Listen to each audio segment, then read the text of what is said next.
Hello నమస్తే. ఈరోజు ఆంధ్రప్రదేశ్ వార్తాపత్రికలో వచ్చిన వార్తలు, ఆ వార్తల వెనకున్న వాస్తవాల్ని విశ్లేషించే ప్రయత్నం చేద్దాం. ముందుగా సాక్షి పేపర్‌లో రాష్ట్ర ప్రయోజనాల కోసమే మావిగాను, దానివల్ల రాష్ట్ర ప్రజలపై ఎలాంటి రుణభారం పడదు. మావిగాను కారిడార్‌తో తొలి రోజు నుంచే రాజధాని. తన పనులతో రాష్ట్రానికి రాజధాని లేకుండా చేస్తున్న చంద్రబాబు, వైఎస్ఆర్‌సీపీ అధ్యక్షుడు వైఎస్ జగన్ పునరుద్ఘాటన చేశారట. మావిగానులో కేవలం 20,000 కోట్ల రూపాయలతోనే రాజధాని అయిపోద్ది. 2,00,000 కోట్ల రూపాయలు అవసరం లేదు అని చెప్పి మాజీ ముఖ్యమంత్రి వైఎస్ జగన్మోహన్ రెడ్డి నిన్న చెప్పారు. అదే ప్రాంతంలో పోర్టులు, ఇంటర్నేషనల్ ఎయిర్‌పోర్టు, 110 కిలోమీటర్ల మేర జాతీయ రహదారులున్నాయి. ఫలితంగా రాజధాని శరవేగంగా అభివృద్ధి చెందుతుంది. అమరావతిలో రోడ్లు, నీరు, డ్రైనేజు, విద్యుత్ కోసమే 2,00,000 కోట్లు కావాలి. ఆ పనులు పూర్తయ్యేసరికి ఎన్నేళ్లు పడుతుంది?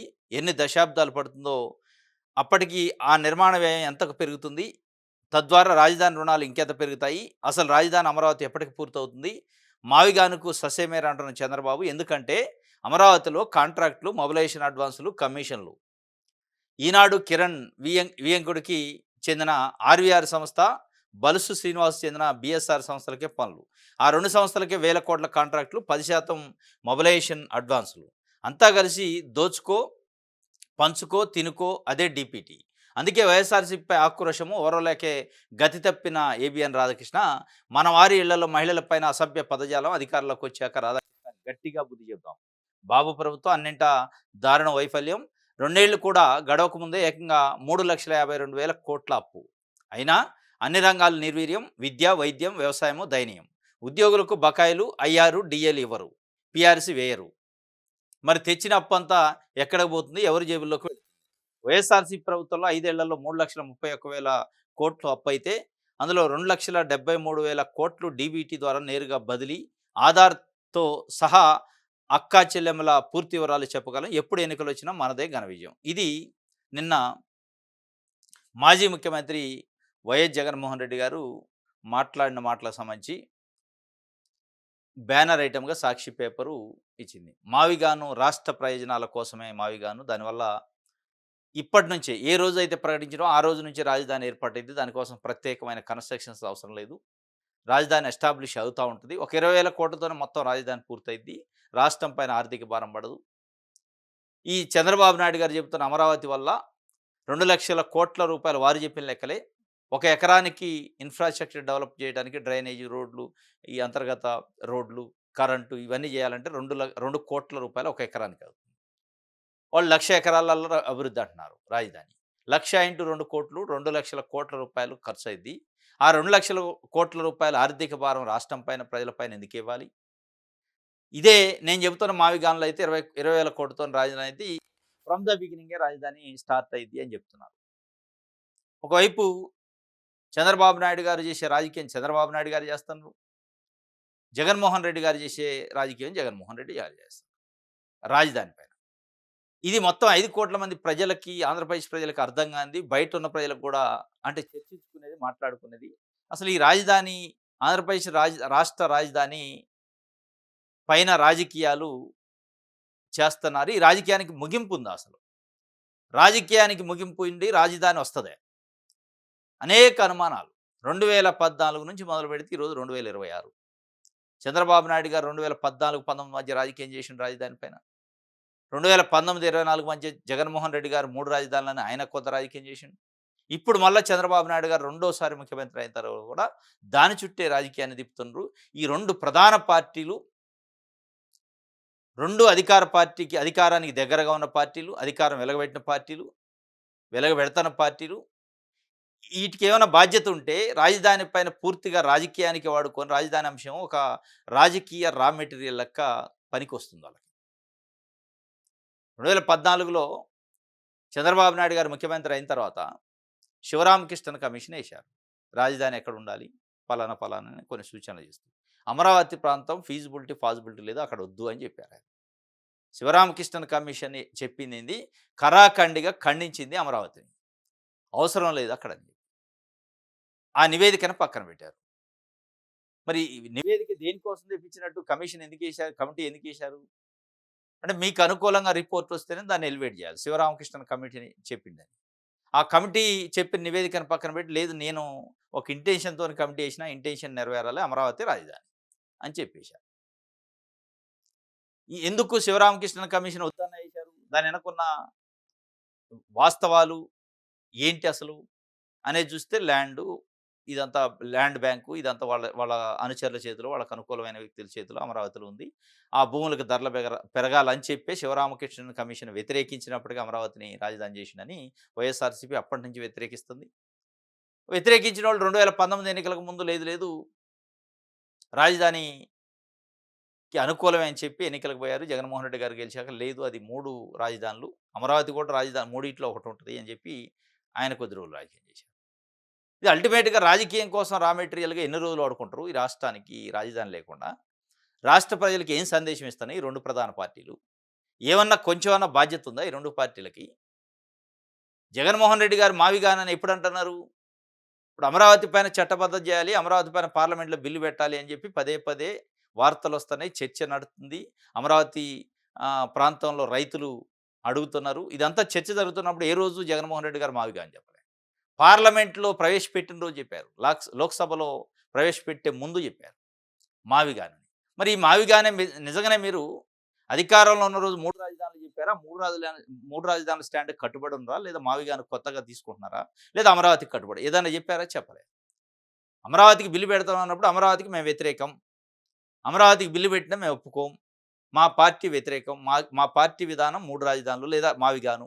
ఏదైనా చెప్పారా? చెప్పరు.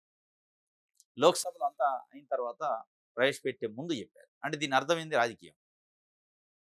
మీ మీ పాలిసీ కరెక్ట్ అయ్యి ఉండొచ్చు. మీ స్టాండ్ కరెక్ట్ అయ్యి ఉండొచ్చు. మీ హక్కు అది. మీ మీ మీ పార్టీ పరంగా ఒక స్టాండ్ తీసుకునే హక్కు ఉంది. ఆ హక్కుని ఎప్పుడు అంటే సందర్భానుసారం చేయాలి కదా! మీరు సమర్థించుకుంటూ చేయొచ్చు తప్పులేదు. మావిగాను మీరు అంటున్నట్టు 20,000 కోట్లతోని రాజధాని కావచ్చు, 2,00,000 కోట్ల అప్పుని నుంచి విముక్తి చేయొచ్చు. ఇయన్నీ ఉన్నాయి. ఉన్నప్పటికీ ఏ రోజు చేయాలి? పార్లమెంట్‌లో ప్రవేశపెట్టే ముందు దాకా కాకుండా పార్లమెంట్‌లో ప్రవేశపెట్టడానికి ఒక డిబేట్ నడుస్తున్నప్పుడు ఆ డిబేట్‌లో మావిగాన్ని ఎందుకు చర్చకు తీసుకురాలే? ఏదైతే శివరామకృష్ణన్ కమిటీ వద్దంటే చంద్రబాబు నాయుడు గారు ఎట్లయితే అమరావతికి కావాలని చెప్పిండో, మీరు కూడా అదే పని చేస్తారు కదా! ఒకవైపు వాళ్ళేదో ఏర్పాటు చేస్తుంటే, ఏర్పాటు చేసేటప్పుడు ఈ చర్చను ప్రజల ముందు పెట్టుంటే, ప్రజల్లో ఒక డిబేట్ జరిగి ఉంటే, ప్రభుత్వం ఏం చేసేది? ఆగిద్దాగదా వాళ్ళ డిస్క్రిషన్. ఇప్పుడు మావిగాని అంటున్నారు.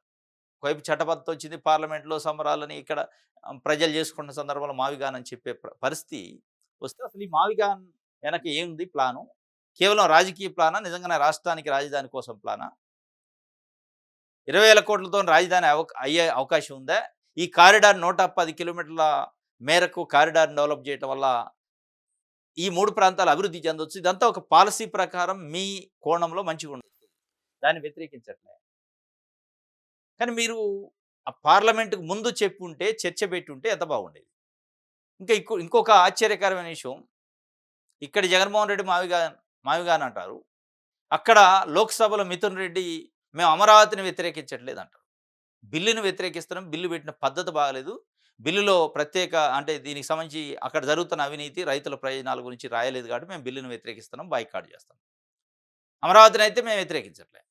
అంటే మీ పార్లమెంట్‌లో ఒక ఫ్లోర్ లీడరు మీ పార్టీ నుంచి వ్యతిరేకించట్లేదు అమరావతిని అని చెప్పిన తర్వాత మీరు ఇక్కడ మావిగానంటారు. మరి మీది కరెక్టా? వారిది కరెక్టా? రాజ్యసభలో వైవి సుబ్బారెడ్డి గారు అమరావతిని మేము వ్యతిరేకించం. కానీ బిల్లుని వ్యతిరేకిస్తూ బిల్లులో కావాల్సిన అంశాలు లేవు అని చెప్పారు. ఇట్లా రకరకాల స్టాండ్స్. సజ్జల రామకృష్ణారెడ్డి గారు ఒక మీడియా సంస్థ పెట్టిన కాంక్లేవ్‌లో అమరావతికి మేము అనుకూలమే, వ్యతిరేకమని ఎప్పుడు చెప్పినాం అన్నారు. అంటే 3, 4 రకాల వెర్షన్స్ పార్టీలో ఉండి అల్టిమేట్‌గా మళ్ళీ జగన్మోహన్ రెడ్డి గారు బయటకొచ్చి ఇంకోటి చెప్తే ఒక గందరగోళం, ఒక అయోమయం. ఈ అనిశ్చితి ఎందుకు రాజధాని విషయం? రాజధాని చుట్టూ రాజకీయాన్ని అటు చంద్రబాబు నాయుడు గారు, జగన్మోహన్ రెడ్డి గారు తిప్పుకుంటూ రాష్ట్ర ప్రజలకు అన్యాయం చేస్తారా? అసలు నెక్స్ట్ 5 ఇయర్స్‌లోనైనా కంప్లీట్ అయిద్దా రాజధాని? రాజధాని కేవలం ఒక రా మెటీరియల్ రాజకీయానికి పనికొస్తదా? అనే అనుమానం అయితే ఉంది. ఈ రాజధాని పేరు చెప్పుకుంటున్నాయి 2 పార్టీలు పబ్బం గడుపుకుంటున్నాయా? రాష్ట్రాన్ని, ప్రజల్ని వదిలేస్తారా? అనే అనుమానం అయితే ఉంది. వారు చెప్పే పాలిసీ వారు చెప్తారు చంద్రబాబు నాయుడు గారు. నేను ప్రపంచ స్థాయి రాజధాని నిర్మిస్తాను 33,000 ఎకరాలు అప్పుడు సమీకరించారు. సమీకరించిన తర్వాత ఆ సమీకరణ పైనే పెద్ద ఎత్తున విమర్శలొచ్చినాయి. అంత అసలు అవసరమేముంది 33,000 ఎకరాలు ఢిల్లీ దేశ రాజధానికి కూడా అంత లేదు కదా! అని అప్పుడు విమర్శలొస్తే లేదు నేను నా విజన్ వేరే ఉంది. 100 ఇయర్స్ ముందు చూపుతోని నేను రాజధాని నిర్మిస్తా. ప్రపంచ స్థాయి రాజధాని నగరం అయిద్ది. దేశంలో నంబర్ 1 రాజధాని నగరం చేస్తా. అందుకే నేను 33,000 ఎకరాల ప్రజల నుంచి ఇంకొక 20,000 ఎకరాలు ప్రభుత్వ భూమిని సమీకరించిన అన్నాడు. ఇప్పుడేం చెప్పారు మళ్ళా రెండోసారి అధికారంలోకొచ్చాక? ఆ భూమితోని మొదటి దశలో సమీకరించిన భూమితోని కేవలం అమరావతికి చిన్న మున్సిపాలిటీ అయింది తప్ప, రాజధాని కాదు. మీరు మళ్ళీ రెండో దశ, మూడో దశలో భూములిస్తే తప్ప రాజధానిని నేను అభివృద్ధి చేయలేదు. అంటే ఎవరికైనా బాధ్యత ఉందా అసలు? వీళ్ళలో ఏ నాయకుడికైనా? బాధ్యత ఉన్న నాయకులు ఇదే చెప్తారా? ఆ రోజు సమీకరించిన రోజేమో ప్రపంచ స్థాయి రాజధాని అండి. మళ్ళా రెండో దశ భూ సమీకరణ అవసరం వచ్చినప్పుడు ఇది మున్సిపాలిటీ మాత్రమే అయ్యిద్ది. నేను అభివృద్ధి చేయాలంటే మీరు భూములిస్తే తప్ప చేయనండి. ఇప్పుడు మళ్ళా ప్రపంచ స్థాయి అంటున్నారు. అసలు ఎప్పుడైద్ది ప్రపంచ స్థాయి? మరి కేంద్రం నుంచి మోడీ నుంచి ఏమన్నా ఒక రూపాయి డబ్బులు తీసుకొస్తారా? ఏది లేదు. కేంద్రం నుంచి అమోఘమైన మద్దతు ఉందని ప్రకటనలు ఇస్తారు. ఏంటి మద్దతు? ఇటు వారు అధికారంలో ఉన్నోరు, ప్రతిపక్షంలో ఉన్నోళ్ళు వీళ్ళిద్దరూ కూడా రాజధానిని రాజకీయానికి వాడుకుంటున్నారు తప్ప దీనికి ముగింపు ఎప్పుడు అని ప్రజలు కోరుకుంటున్న పరిస్థితి.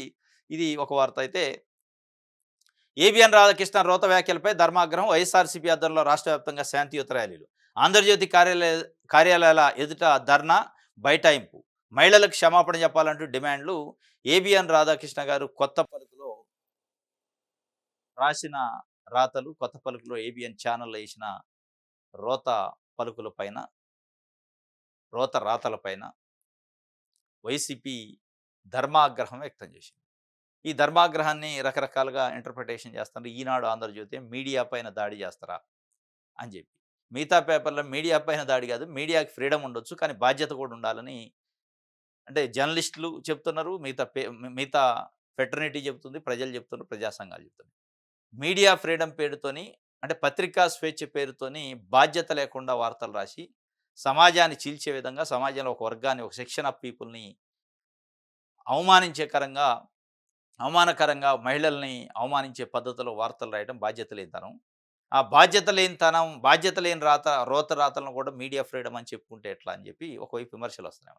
కానీ ఆంధ్రజ్యోతి ఈనాడు మీడియా పైన దాడి, మీడియా ఫ్రీడమ్ పైన దాడి అంట.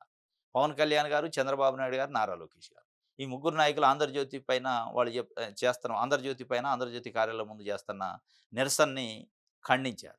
తప్పు లేదు, ఖండించాలి. మీడియా పైన మీడియా ఆఫీసుల ముందు ధర్నాలను మీడియా పైన దాడి చేస్తే ఖండించాలి. దాడి కాదు కదా, ధర్మాగ్రహం. అట్ ద సేమ్ టైం ఇదే ముగ్గురు నాయకులు మహిళలను అవమానపరిచిన ఏబిఎన్ రాధాకృష్ణ గారి రాతల పైన కూడా ఖండన ఇచ్చుంటే ఈ తప్పు.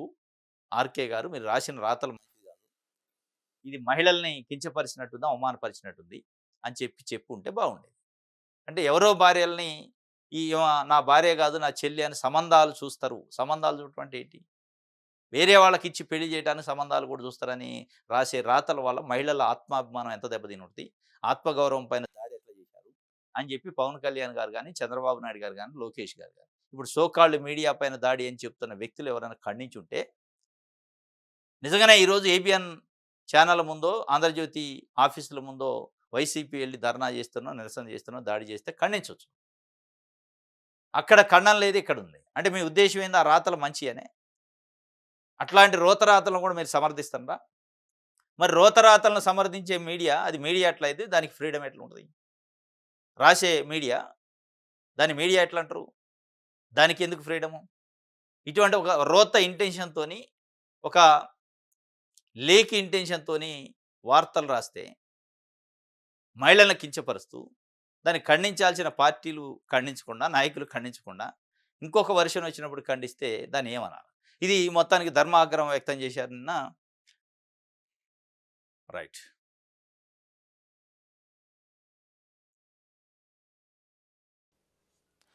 లూలుకు ఆర్టీసీ భూముల కేటాయింపును రద్దు చేస్తున్నాం, సర్వత్రా విమర్శలు రావడంతో వెనక్కి తగ్గిన చంద్రబాబు సర్కారు అని చెప్పి ఒక వార్తనిచ్చారు. లూలు కంపెనీ అని చెప్పి విజయవాడ నడిబొడ్డున ఆర్టీసీ స్థలాన్ని డిపో బస్ స్టాండ్ దానికి సంబంధించిన పాత బస్ స్టాండ్ డిపో స్థలం ఒక దాదాపు 3-4 ఎకరాల భూమిని లూలు సంస్థకి వీళ్ళు షాపింగ్ కాంప్లెక్స్లు మల్టీ స్టోర్స్ కడతా ఉంటారు, వాళ్ళు బిజినెస్ చేస్తారు. ఆ కంపెనీకి కట్టబెట్టే కార్యక్రమానికి జీవో ఇచ్చారు. ఆ జీవో పైన ఒడ్డా శోభనాథేశ్వరరావు, ఇంకొక సోషల్ యాక్టివిటీ వెంకటేశ్వరరావు గారు అనుకుంటా అడ్వకేటు, వాళ్ళిద్దరు కోర్టులో వేశారు. సిహెచ్ వెంకటేశ్వరరావు ప్రముఖ న్యాయవాది. వీళ్ళు వేసిన కేసు నిన్న హీరింగ్కి వచ్చింది. ప్రభుత్వాన్ని కౌంటర్ అడిగింది. ప్రభుత్వం కౌంటర్ ఇవ్వలేని పరిస్థితుల్లో దాన్ని క్యాన్సిల్ చేస్తున్నాం, లూలు కంపెనీకి ఇవ్వాలనుకున్న జీవోని క్యాన్సిల్ చేస్తున్నాం, లూలు కంపెనీకి భూమిని ఇవ్వట్లేదు అని చెప్పి కోర్టుకి బేషరతుగా చెప్పాల్సి వచ్చింది. అంటే చంద్రబాబు నాయుడు గారి ప్రభుత్వం, కూటమి ప్రభుత్వం తీసుకుంటున్న నిర్ణయాలు దేనికోసం తీసుకుంటున్నారు? నిజంగానే ప్రజల కోసం అయితే అదే విషయాన్ని ప్రభుత్వం తీసుకున్న నిర్ణయాలు ప్రజా శ్రేయస్సు, రాష్ట్రం శ్రేయస్సుకే నిజంగానే లూలు కంపెనీకి మీరు భూములు ఇచ్చుంటే, దాంట్లో నిజం ఉంటే, దాంట్లో వేరే ఇంటెన్షన్ లేకపోతే కోర్టుకి ఆ విషయం చెప్పాలి కదా! అంటే కోర్టుకు చెప్పుకోలేని పరిస్థితి తప్పు చేసినట్టే కదా! ఇది ఒక లూలు కంపెనీతోనేనా ఊర్సా కంపెనీలు, ఇంకా చాలా కంపెనీలకు భూములు ఇస్తా ఉన్నారు. ఈ కంపెనీల విషయంలో కూడా ఇదే చెంపపెట్టు, చెంపదెబ్బ సర్కారుకు తగిలే అవకాశం ఉంది. ఇప్పటికే పెద్ద ఎత్తున విమర్శలున్నాయి. పీపీపీ పత్తుల మెడికల్ కాలేజ్‌ని తీసుకుపోయి మేము వాళ్ళకి అప్పజెపుతాం ప్రైవేట్ వాళ్ళకంటే దానిపైన విమర్శలొచ్చినాయి. దాన్ని వాలంటరీగానే ఇప్పుడు ఆపుకున్నట్టుంది. అనివార్యంగా ప్రజల నుంచి వ్యతిరేకత వచ్చిందని. ఇప్పుడు లులు కంపెనీని వెనక్కి తీసుకున్నారు. రేపు ఊర్సా కంపెనీని తీసుకోవచ్చు. ఇంకా చాలా కంపెనీలకు ఇచ్చిన భూములు, సంస్థలకు ఇచ్చిన భూముల పైన అనుమానాలున్నాయి. అనుమానాలు నిజమైతున్నాయి. ఇది లులు కంపెనీ భూముల్ని రద్దు చేసినట్టు వార్త ఇచ్చారు. చంద్రబాబు మద్యం కుంభకోణం కేసు డాక్యుమెంట్లు ఇప్పించండి. ఇందుకు ఏసీబీ కోర్టును ఆదేశించింది అని చెప్పి హైకోర్టులో పాత్రికేయుడు తిలక్ అని ఒక ఆయన పిటిషన్ వేశారు. చంద్రబాబు నాయుడు గారు మద్యం కుంభకోణం కేసును క్లోజ్ చేసిన దానిపైన ఇప్పటికే చాలా పెద్ద ఎత్తున ప్రజల్లో అనుమానాలున్నాయి. అట్లా ఎట్లా క్లోజ్ చేస్తారని. ఆ డాక్యుమెంట్స్ ఇట్లే కోర్టు నుంచి. అవి ఇవ్వకూడదు. సీక్రెటు. అందులో ఏదో రహస్యం ఉంది. ఏముంటుంది రహస్యం? అది పబ్లిక్ డాక్యుమెంట్. నిజంగానే రూల్ ప్రకారం యాజ్ పర్ రూలే క్లోజ్ చేసి ఉంటే దాంట్లో ఏమీ మతలబు లేకపోతే బయట పెట్టండి పబ్లిక్ మొత్తం చూసుకునేటట్లు. పబ్లిక్ డొమైన్‌లో పెట్టేసి ఇది మేము చేసిన క్లోజింగు అని చెప్పి ఇవ్వచ్చు కదా! ఇవ్వట్లే. దానిపైన హైకోర్టులో పిటిషన్ ఏసిండు తిలక్ అనే అతను.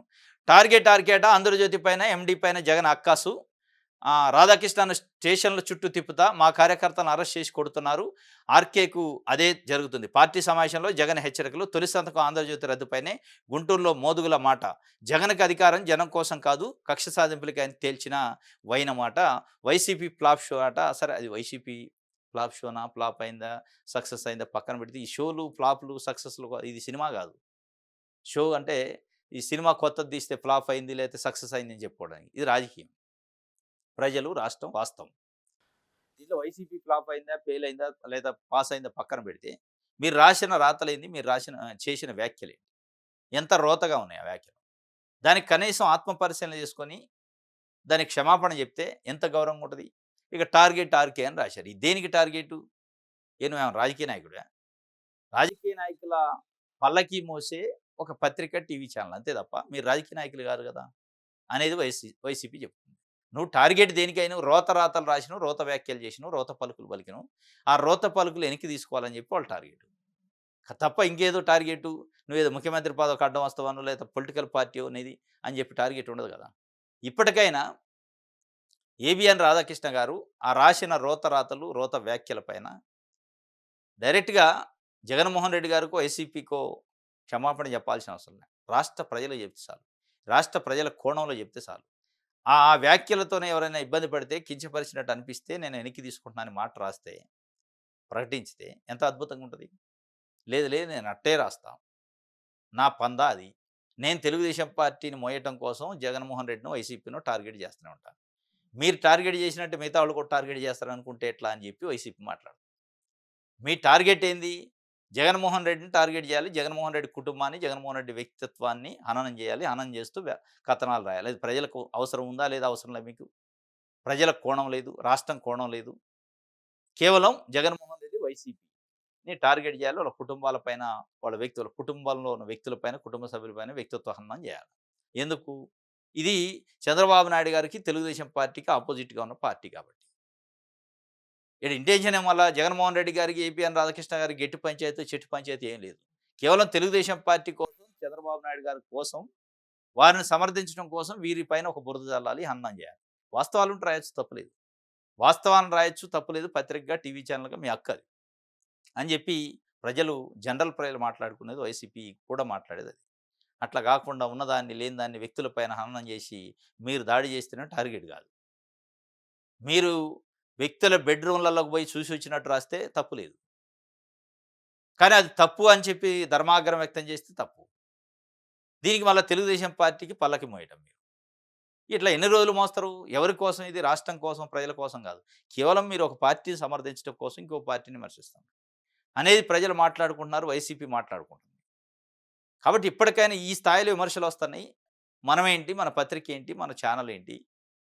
మన పరువు మరీ నడబజార్లో పోతుందా? మనం నిజంగానే పల్లకి మోస్తున్నట్టు ప్రజలకు తెలుస్తుందా? దీన్ని కొంచెం తగ్గించుకుందాం, తగ్గించుకుంటే తప్పేంటి అనేది ప్రజల్లో ఉన్న ఒపీనియన్. మాట్లాడుకుంటున్నారు ప్రజలు. లేదు లేదు నా దమ్మున్న పత్రిక, దమ్మున్న ఛానలు, నేను ఎవరి పల్లకి మోయనంటే క్లియర్ కనపడుతుందిగా మీరు పల్లకి మోస్తున్నారా లేదా అనేది ప్రజలు మాట్లాడుకుంటున్న పరిస్థితి. ఇది ఒక వార్త. బంధనాల నుంచి విముక్తట భూమి విముక్తి 22 ఏ జాబితా నుంచి 4, 5 రకాల భూముల తొలగింపు 2,75,000 ఎకరాలు సర్వీస్ ఇనాము హౌసింగ్ స్కీములకు సంబంధించినవి 75 లక్షల ఇళ్ల పట్టాలకు రిజిస్ట్రేషను వాటిపై పేదలకు శాశ్వత హక్కులు ఇస్తారట 77 లక్షల మందికి ప్రయోజనం జరిగిద్దట. అసైన్మెంట్ భూములు ఉంటాయి కదా 22 ఏ జాబితాలో అంటే ప్రొహిబిటెడ్ నిషేధిత జాబితాలో భూములను విముక్తి చేస్తారట చంద్రబాబు నాయుడు. ఈ విముక్తి జగన్మోహన్ రెడ్డి గారు ఉన్నప్పుడు దాదాపు 31 లక్షల మందికి 31 లక్షల ఎకరాలు అనుకుంటా అసైన్మెంట్ ల్యాండ్స్ని ఫ్రీ హోల్డ్ చేశారు. దానిపైన పెద్ద ఎత్తున ఇదే టీవీ ఛానళ్ళు, పత్రికలు, ఇదే పార్టీలు విమర్శలు చేసినాయి. అట్ట చేస్తారు. దీని వెనక పెద్ద కుంభకోణం ఉంది. మళ్ళీ అల్టిమేట్గా చంద్రబాబు నాయుడు గారు కూడా అదే దారిలోకి రావాల్సి వచ్చింది. జగన్మోహన్ రెడ్డి గారు ఏం చేసిండో అంటే ఫ్రీ హోల్డ్ చేయాల్సిన పరిస్థితి, వాళ్ళకు పేదోళ్ళకు హక్కులు కల్పించాల్సిన పరిస్థితి వచ్చింది. అంటే జగన్మోహన్ రెడ్డి గారు చేస్తేనేమో తప్పు, చంద్రబాబు నాయుడు గారు చేస్తే తప్పు. అంటే ఇది అంటారు కదా, మనం చేస్తే సంసారం, ఎదుటోడు చేస్తే వ్యభిచారం అని. ఆ రకంగా ఉంది.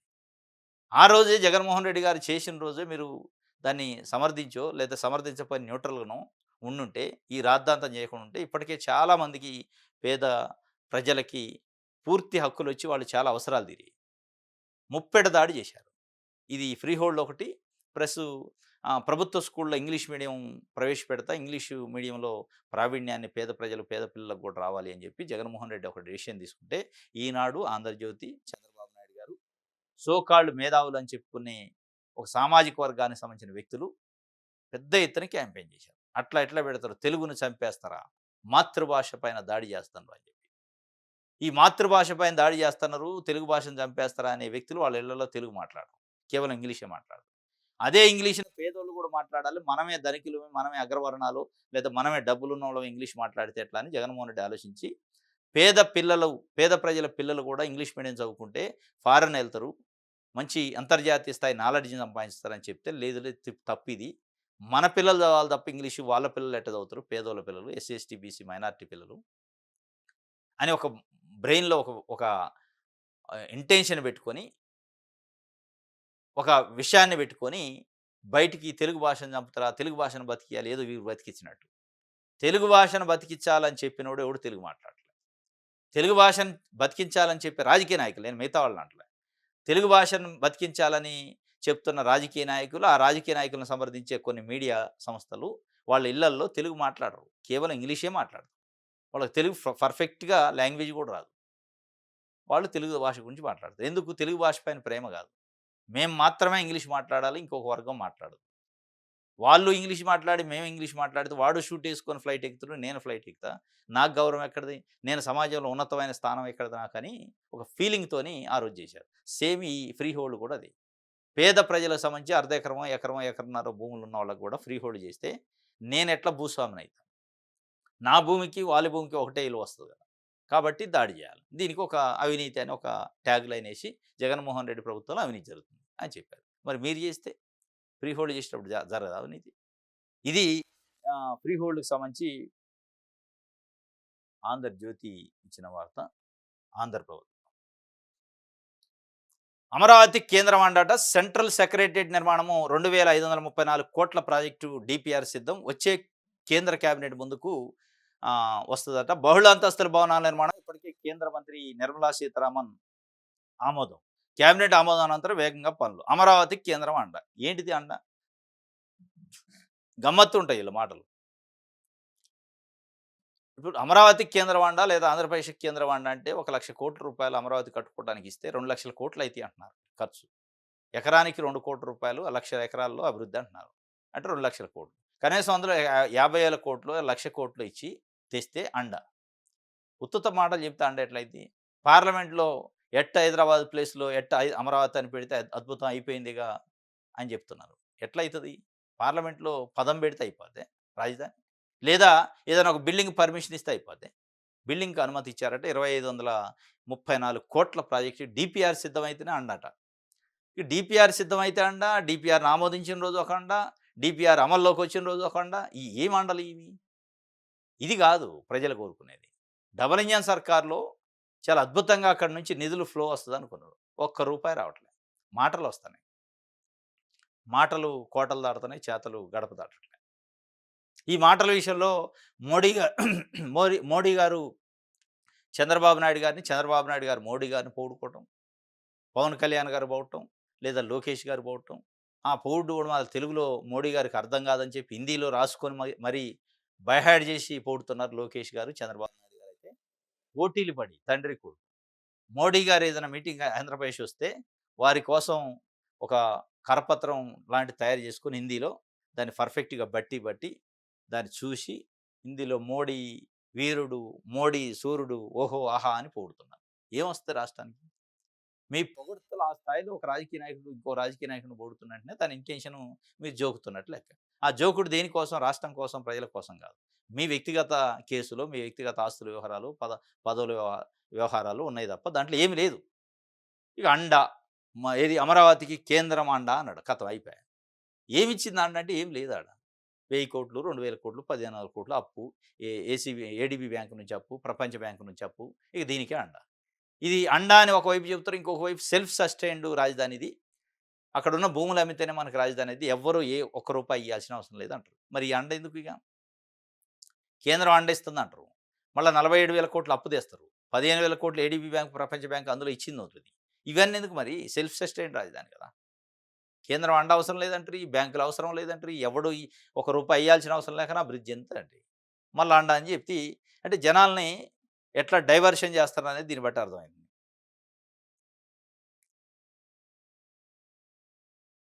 రైట్. ఇది ఒక వార్త.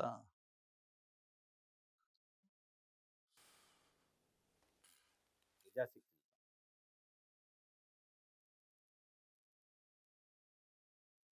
22A నుంచి ఇనాం భూముల తొలగింపు వచ్చే మార్చి నాటికి 1.12 కోట్ల పాస్‌బుక్‌లు పంపిణీ రెవెన్యూ సమీక్షలో సీఎం చంద్రబాబు నాయుడు గారు చెప్పారు. 22A నుంచి భూములు తొలగింపు. మరి రెవెన్యూ సమీక్ష జరిగింది నిన్న. అంతకంటే ముందు రోజు తెలుగుదేశం పార్టీ తిరువురు ఎమ్మెల్యే కొలిక్పూడి శ్రీనివాసరావు గారు భూ కబ్జాలు జరుగుతున్నాయని చెప్పి ధర్నా చేశారు రోడ్డు పైన. మరి దానిపైన కూడా సమీక్ష జరగాలి. ఈ కబ్జాలపైన ఉక్కుపాదం మోపుతాంటున్నారు. ఆ కబ్జాల సంగతి ఎందుకు తెలవాలి కానీ అసలు కబ్జాల గురించి మాట్లాడలే. కేవలం సమీక్ష చేశారట. లూలు భూ కేటాయింపుల రద్దు హైకోర్టుకు తెలిపిన అడ్వకేట్ జనరల్ ప్రజా పోరాటాలతో దిగివచ్చిన ప్రభుత్వం. లూలు భూ కేటాయింపులు రద్దు వాస్తవంగా ఇది ప్రజా పోరాటాల సక్సెస్. ప్రజా పోరాటాలు కోర్టుకి వెళ్ళిన వ్యక్తుల పోరాట ఫలితమే. ఇది ఒక లూలుతో నాగిద్దా? మిగతా ఊర్సా కంపెనీలు ఇంకా చాలా కంపెనీలకు ఇచ్చారు. రియల్ ఎస్టేట్ రహేజా లాంటి కంపెనీలకు కూడా ఇచ్చారు. ఇవన్నీ రద్దు అయితే వీటిపైన కూడా ఆల్రెడీ కేసులు ఉన్నట్టుంది. చంద్రబాబు నాయుడు గారు వారి ప్రభుత్వం వారి పార్టీ పదే చెప్పింది మేము పెట్టుబడులు తీసుకొస్తుంటే ఓరవలేక కొంతమంది కేసులు వేస్తారు, అడ్డుకుంటున్నారు ఇది అని చెప్తారు. మరి నిజంగానే అదే మాట హైకోర్టుకి చెప్పాల్సి ఉండు కదా. హైకోర్టుకి చెప్పుకోలేని పరిస్థితుల్లో, హైకోర్టుకి మీరు చేసిన పని మేము చేసింది కరెక్టే అని చెప్పుకోలేని పరిస్థితుల్లో, తప్పు జరిగింది అని చెప్పి రద్దు చేసుకోవాల్సిన పరిస్థితి వచ్చిందంటే దీని అర్థం ఏంటి? మీరు తీసుకుంటున్న నిర్ణయాలు ప్రజల కోసం, పారిశ్రామికవేత్తల కోసం. పీపీపీ పద్ధతి కూడా అదే కదా. పీపీపీ పద్ధతిలో 17 ప్రభుత్వ మెడికల్ కాలేజ్లో 10 మెడికల్ కాలేజ్‌ని డెవలప్ చేస్తున్నా అయిపోయిందా? ఏది అయినాయా? ఇటువంటి స్కీములు మీరు చెప్తున్న బంగారు కుటుంబాలు, మార్గదర్శులు అని చెప్తున్నారు. ఆ మార్గదర్శుల పేరుతోనొచ్చి బంగారు కుటుంబాలని మేము బంగారు కుటుంబాలు చేస్తాను అంటున్నారు. ఎంతమంది వచ్చారు? ఎంతమంది చేశారు? ఎక్కడైందంటే పబ్లిసిటీ తప్ప, ప్రచారం తప్ప పని లేదా. ఇది భూ కేటాయింపులైతే లూలు కంపెనీకి రద్దయింది అని చెప్పి ఒక వార్తని ఇచ్చింది ప్రజాశక్తి పేపరు. ఈనాడు చూద్దాం. మరో ముందడుగు పడదట. అమరావతిలో దేశంలోని తొలి క్వాంటం హార్డ్వేర్ టెస్ట్ బెడ్‌లు 14న ప్రారంభించిన సీఎం చంద్రబాబు. మరో ముందడుగు, మరో అండ. ఇటువంటి ఈనాడు, ఆంధ్రజ్యోతిలో వార్తలు వస్తా ఉంటాయి. ఇవి చూసి రాష్ట్రంలోని ప్రజలు ఏదో అయితుంది, అద్భుతం జరుగుతుంది అనుకుంటున్నారు. చివరికి చూస్తే మరో ముందడుగు పడది. రాష్ట్రానికి 1,00,00,000 వచ్చినాయి, 10,00,00,000 వచ్చినాయి, 20,00,000 ఉద్యోగాలు వచ్చినాయి. ఎక్కడొచ్చినాయి ఏందంటే మళ్ళీ ఎక్కడేసిన గొంగడ అక్కడే. ఎవరి ప్రజల ఆర్థిక స్థితిగతుల్లో మార్పులు రావు, ప్రజల జీవన ప్రమాణాల్లో మార్పులు రావు. రాష్ట్రం అభివృద్ధి చెందుతుంది, చాలా అద్భుతంగా ముందుకు దూసుకుపోతుంది అంటారు. ఇక ముందడుగు అని చెప్పారు. క్వాంటమ్ హార్డ్‌వేరు అది ఉందట. దానికి సంబంధించి శంకుస్థాపన ఉందట. ఇక అది ఒక ముందడుగు పడ్డట్టు రాశారు. రైట్. ఇది ఈనాడుకి సంబంధించి. రైట్. ఇది ఈరోజు న్యూస్ అనాలిసిస్. రేపు తాజా వార్తలతో తిరిగి కలుసుకుందాం. Thank you.